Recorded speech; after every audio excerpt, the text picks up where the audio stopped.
Good morning. I will shortly be seeing His Majesty the King to offer my resignation as Prime Minister. To the country, I would like to say first and foremost, I am sorry.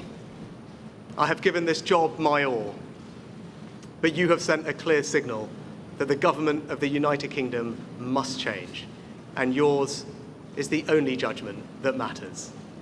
I have heard your anger, your disappointment, and I take responsibility for this loss.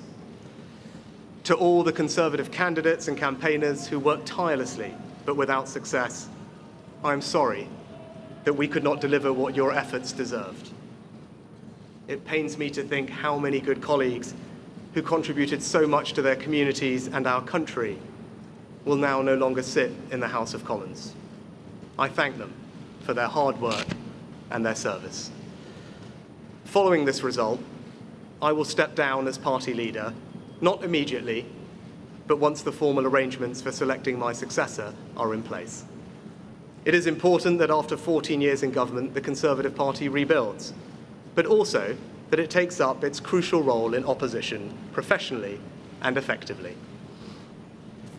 When I first stood here as your Prime Minister, I told you the most important task I had was to return stability to our economy. Inflation is back to target, mortgage rates are falling, and growth has returned. We have enhanced our standing in the world, rebuilding relations with allies, leading global efforts to support Ukraine, and becoming the home of a new generation of transformative technologies.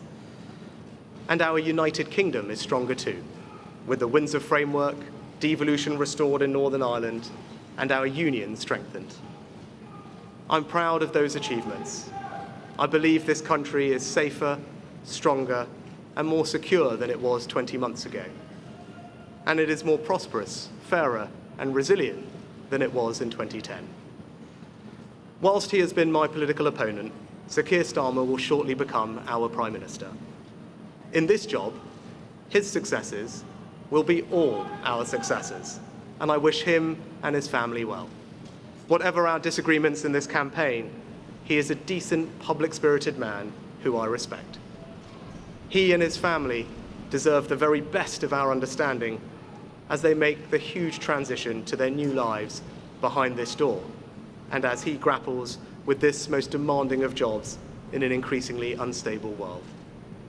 I'd like to thank my colleagues, my cabinet, the civil service, especially here in Downing Street, the team at Chequers, my staff, CCHQ, but most of all, I'd like to express my gratitude to my wife Akshata and our beautiful daughters.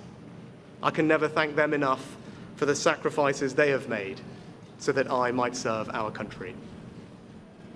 One of the most remarkable things about Britain is just how unremarkable it is that 2 generations after my grandparents came here with little, I could become Prime Minister, and that I could watch my 2 young daughters light Diwali candles on the steps in Downing Street. We must hold true to that idea of who we are, that vision of kindness, decency, and tolerance that has always been the British way. This is a difficult day, at the end of a number of difficult days. But I leave this job honoured to have been your Prime Minister. This is the best country in the world, and it is thanks entirely to you, the British people, the true source of all our achievements, our strengths, and our greatness. Thank you.